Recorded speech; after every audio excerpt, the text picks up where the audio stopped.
세계 AI의 운명이 대한민국 칩 하나에 달렸다. 구글, 엔비디아 등 미국의 주요 빅테크 기업들이 한국의 칩 없이는 차세대 AI 개발이 불가능하다는 현실이 드러났습니다. AI 반도체 시장에서 압도적인 위치를 차지한 삼성전자와 SK하이닉스, 엔비디아 CEO 젠슨 황이 역대급 GPU 공급 약속을 들고 한국을 찾은 이유는 무엇일까요? AI 시대의 주도권이 한국으로 넘어온 기분 좋은 소식을 지금부터 분석해봅니다. 며칠 전 서울 강남의 한 치킨집에서 벌어진 젠슨 황 CEO, 이재용 삼성전자 회장, 정의선 현대차그룹 회장의 만남은 단순한 회동이 아니었습니다.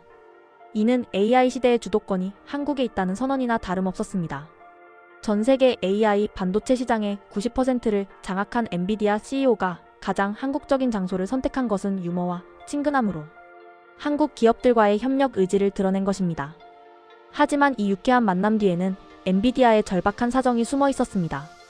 젠슨 황 CEO는 최신 GPU 26만 장을 한국에 우선 공급하겠다고 밝혔습니다. 각국 정부가 나서서 GPU 확보에 나선 치열한 글로벌 AI 패권 경쟁 속에서 이는 대한민국을 AI 인프라 세계 3강으로 격상시키는 역사적 결정입니다. 한국은 GPU 확보 경쟁에서 중국과 일본을 압도했고 한국 기업의 HBM 기술이 TSMC의 주도권까지 흔드는 전략적 승부수가 된 것입니다.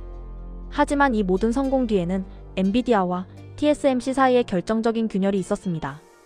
엔비디아는 GPU 생산을 위해 TSMC의 협력사의 HBM 설계 정보 공유를 요구했습니다. GPU 칩과 HBM이 완벽하게 작동하려면 발열량, 전력 공급 설계 등 두 부품의 설계 정보가 실시간으로 교환되어야 했기 때문입니다. 하지만 TSMC는 이를 거부했습니다. 세계 1위 파운드리로서 우리는 고객이 설계한 칩을 생산하는 역할만 한다. 고객의 협력업체와 직접 기술 정보를 공유할 의무는 없다는 원칙을 고수한 것입니다. 최고 강자로서의 지위에서 나온 경직된 입장이 스스로의 발목을 잡은 셈입니다. 삼성전자는 이 틈을 놓치지 않았습니다. 파운드리와 메모리를 한 회사에서 모두 제공하는 원스톱 솔루션을 제안했고 젠슨 황은 한국 특유의 유연성과 협력 정신에 주목할 수밖에 없었습니다. 이러한 전략적 판단에 대해 미국 월가 전문가들은 이번 계약을 결정적인 분수령이라 평가합니다. 그들의 분석을 직접 들어보시죠. Yeah, look, I mean, this is a watershed deal, especially for South Korea. Because if you look, they've come in on the outside looking in. Of course, they have SK Hynix on the memory side, but this is huge. Because if you look at what Samsung's doing, look, this really gets them into that AI revolution party and really the build out. And that's very important also for NVIDIA. I mean, they're putting a stake in the ground, which is huge because there's one chip in the world fueling the AI revolution, and that's led by Godfather of AI, Jensen NVIDIA. On the outside looking in, they are deep right now in this AI revolution thesis. And that's why it's very important for the government. I was just there in South Korea. This is an extremely important deal to do it with the gold standard NVIDIA.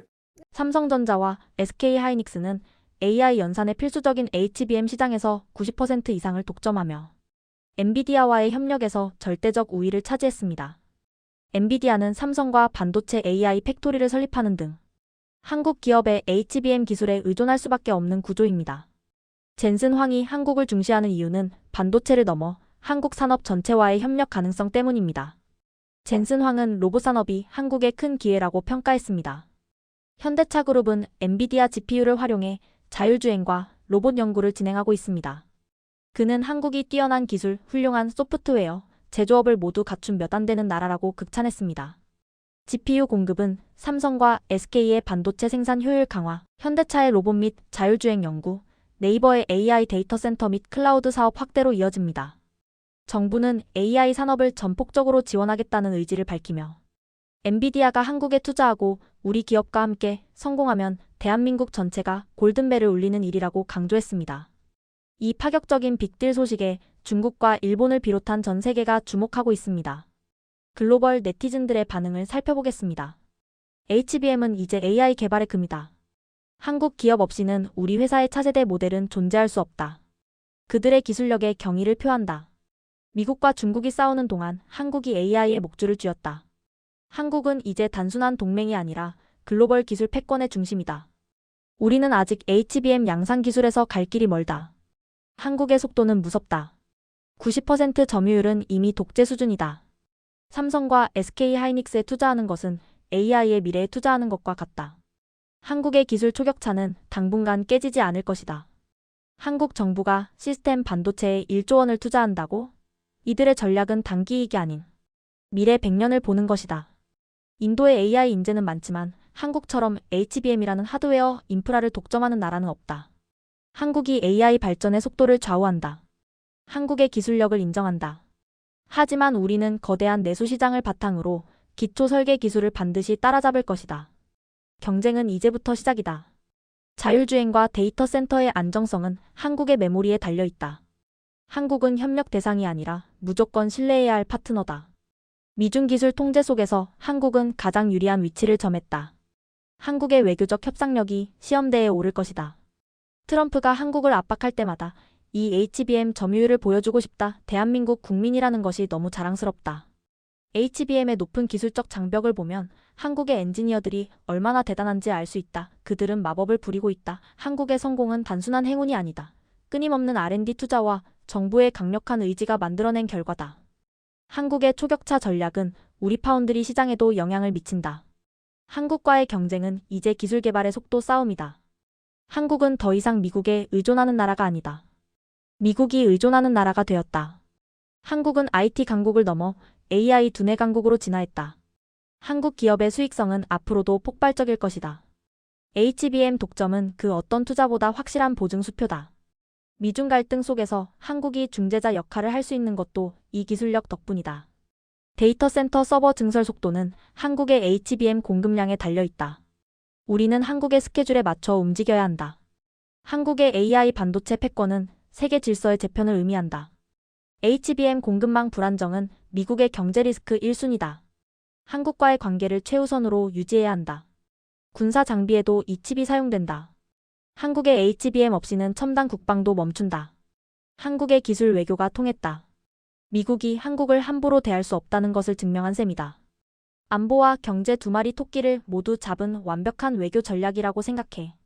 이제 그 누구도 한국의 기술력과 경제력을 무시하지 못할 것 같아. 이 기사를 보니 한국은 이제 더 이상 작은 나라가 아니라는 게 느껴져. 70년간의 동맹이 이렇게 쉽게 흔들릴 수 있다는 사실이 조금 씁쓸하네. 결국 트럼프의 관세 폭탄도 한국에서 멈췄네. 한국이 세계 무역의 방파제 역할을 하고 있는 것 같다. 이 뉴스가 너무 한국의 중요성만 강조하는 건 아닌지 조금 의심이 들어. 157% 관세는 중국도 감당하기 힘들다. 합의가 시급한데 그 부대를 한국이 제공한다는 것이 매우 흥미롭다. 트럼프가 공정하게 대우받는 것을 요구할 때 한국을 포함시킨 것은 코미디다. 과거 한국한테 했던 갑질을 생각해보라. 에이펙이 미중 갈등 해소에 장이 된 것은 한국 외교의 승리다. 한국의 중재 역할이 없었다면 협상은 더 지연됐을 것이다. 트럼프의 계산은 철저하다. 한국과의 경제적 이익이 중국과의 무역 협상에서 강력한 지렛대가 된다는 것을 아는 것이다. 트럼프 시대의 기술 패권 경쟁 속에서 대한민국 국민의 기술력은 이제 세계 최강 대국조차 함부로 대할 수 없는 외교적 방패이자 경제적 무기가 되었습니다. 대한민국의 위대한 도약, 그 현장을 월드리포트 K가 계속해서 기록합니다. 영상이 유익하셨다면 구독과 좋아요 부탁드립니다.